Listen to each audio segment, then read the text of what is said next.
सर्वांना नमस्कार. श्री अर्चना ह्या यूट्यूब चॅनलमध्ये मी अर्चना आपल्या सर्वांचं मनापासून स्वागत करते. आपण कधी विचार केला आहे का, तीन देव एकत्र येऊन एकच अवतार का घेतात? मार्गशीर्ष पौर्णिमेचा तो दिव्य क्षण, जेव्हा ब्रह्मा, विष्णू आणि महेश या तीन देवांनी अनुसया मातेकडे जन्म घेतला आणि निर्माण झाला विश्वातील सर्वात अद्भुत योगी भगवान दत्तात्रेय. आज या व्हिडिओमध्ये आपण जाणून घेऊया दत्त जयंतीचं पौराणिक रहस्य, उपासनेचं महत्त्व आणि त्या दिवशी केल्या जाणाऱ्या अर्चनेचे चमत्कारिक फायदे. भगवान दत्तात्रेयाचा उल्लेख भागवत पुराण, मार्कंडेय पुराण आणि स्कंद पुराण यामध्ये आढळतो. भागवत पुराणाच्या 11व्या स्कंदामध्ये दत्तगुरूंनी राजा यदूला 24 गुरूंचा उपदेश दिला, ज्यातून जगाला आत्मज्ञानाचा अद्भुत संदेश मिळाला. आणि सगळ्यात महत्त्वाचं आपल्याला कुठून गुरुचरित्र हे ग्रंथामधून आपल्याला दत्तात्रेयाचं चरित्र आपल्याला मिळतं. त्याच्यामध्ये एक कथा सांगितलेली आहे आणि ती कथा मी तर सांगते. छोटी कथा. आत्री ऋषी आणि अनुसया माता अत्यंत तेजस्वी व तपस्विनी होते. त्यांची परीक्षा तीन देवांनी घेतली अनुसया मातेची, आणि परीक्षा घेऊन आणि वचन पण दिलं की ते प्रसन्न झाले आणि त्यांनी तिच्या अनुसया मातेच्या पोटी जन्म घेण्याचं सुद्धा वचन सुद्धा दिले. त्यांच्या तपश्चर्येमुळे तिन्ही देव त्यांच्या आश्रमात प्रगट झाले. अनुसया मातेने त्यांना बाल रूपात परिवर्तन करून सेवा केली. त्या अद्भुत क्षणी त्रिदेवाने एकत्र येऊन पुत्र दिलेला आणि ते म्हणाले, आमचा वंश असलेला पुत्र तुझ्या कुशीत येईल. तोच पुत्र म्हणजे दत्तात्रेय. दत्त म्हणजे दिलेला आणि आत्रेय म्हणजे अत्री ऋषीचा असा अर्थ होतो. भगवान दत्तात्रेय हे ब्रह्मा, विष्णू, महेश यांचे एकत्र स्वरूप आहेत. त्यांच्या 3 मुखातून ज्ञान, प्रेम आणि तप याचा प्रवाह वाढतो.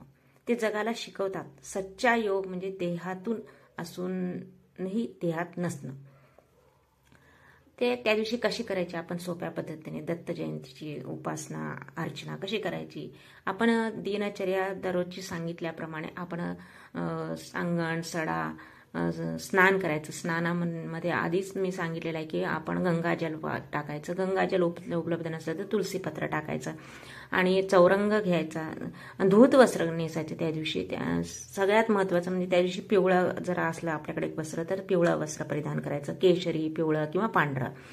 त्याच्यानंतर आपण चौरंग मांडायचा. तिथं पाण्याने जागा आधी सगळं स्वच्छ करून घ्यायचं, पाण्याने शुद्ध करून घ्यायची ती जागा. चौरंगावर आपण दत्तात्रेयाचा फोटो ठेवायचा. फोटो किंवा मूर्ती जी आपल्याकडे उपलब्ध आहे ते ठेवायचं आणि आधी गणपती पूजन करायचं. ओम गणपते नमः असं म्हणून गणपतीचं पहिल्यांदा आपण गणपतीच्या पूजा अर्चना करतो. आधी समई लावायची, दीप प्रज्वलन करायचं. त्याच्यानंतर आपण दत्तगुरूंच्या मूर्तीवर किंवा फोटोवर पंचामृताने अभिषेक करायचं. स्वच्छ जलाने मूर्ती पुसून घ्यायची, फुलं अर्पण करायची ते दत्तगुरूला आणि त्याच्यामध्ये दूध, फळे नैवेद्य म्हणून आपण दत्तगुरूला ठेवायचा. त्याच्यानंतर दत्तगुरूचा मंत्र जपायचा. ओम दत्तात्रेय नमः असं 108 वेळा किंवा 1008 वेळा किंवा 11 वेळा तरी आपण जप करायचा. आणि पूजा आरती वगैरे नंतर करायची. आधी गणपतीची करायची, कुलदेवतेची करायची, दत्तगुरूची आरती करायची. आणि आपल्याला जर वेळ असेल त्या दिवशी दत्तात्रेयचं गाणगापूर, नरसिंहवाडी, औदंबर असे दत्तात्रेयाचे जे क्षेत्र आपल्या जवळपास असतील किंवा दत्तक्षेत्रे आहेत तिथं आपण जाऊन दर्शन घ्यायचं. त्याच्यामुळे काय होतं, पुण्य आपल्याला लाभतं. भगवान दत्तात्रेयाचा अवतार झाला. त्यांच्यात ब्रह्मतेजाचं सर्जन, विष्णूचं पालन आणि महादेवाचा संहार हे तिन्ही शक्ती प्रकट झाल्या. म्हणजे 3 देव आहेत दत्तात्रेय म्हणजे ब्रह्मा, विष्णू, महेश 3 देवांचा त्याच्यामध्ये अंश आहे. दत्त जयंतीचं महत्त्व भक्तीसाठी तर आहेच आहे, त्यासोबत मनशांती, ज्ञान, गुरुकृपा मिळवण्यासाठी आहे. गुरुकृपा काय न करी असं आपण म्हणतोच. म्हणजे गुरुकृपा ज्याला प्राप्त झाली आहे त्याच्या जीवनामध्ये अंधार नसतोच आहे. या दिवशी उपवास, ध्यान, दान केल्यानं पितृदोष, ग्रहदोष, दुःखापासून आपल्याला मुक्ती मिळते. त्या दिवशी उपवास करायचा असतो. खरं तर दूध फळाचं घ्यायचं असतं, पण एका दिवस नाही आपल्याला तब्येतीनं साथ येईल तर उसळ भगर आपण त्या दिवशी खायचं. आणि हे गुरुकृपा आधी सांगितलं की गुरुकृपा मिळाल्यावर आपल्या जीवनामध्ये अशक्यही शक्य होतं. म्हणूनच म्हणतात की ज्याच्या जीवनामध्ये दत्ताची भक्ती आहे त्याच्या आयुष्यात कधी अंधार राहत नाही. ह्याच्यामध्ये फायदे काय होतात आपल्या दत्तगुरूचे, तर ते फायदे म्हणजे काय, दत्तगुरू हे काय, गुरुतत्वाचे मूर्त स्वरूप आहेत, गुरुतत्व आहे त्याच्यामध्ये.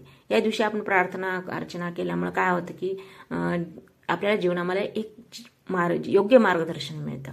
पितृदोष जातो, दत्तभक्तीने काय पितृ प्रसन्न होतात, कुंडलीतील अडथळे कमी होतात, पितृदोष ग्रहदोष हे दूर होतात.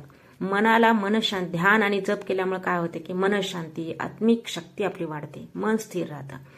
जीवनामध्ये आता दत्तगुरूचं स्मरण केला का स्मरण किंवा आपण जप केल्यामुळे काय होतं की आपल्याला आत्मविश्वास वाढतो, म्हणजे विल पॉवर वाढते, धैर्य मिळतं. जीवनामध्ये संकटे जे दुःख येतात ना त्याला तोंड देण्याची आपली हे वाढते, विल पॉवर वाढते, म्हणजे त्यांना तोंड देण्याची शक्ती आपल्याला प्राप्त होते.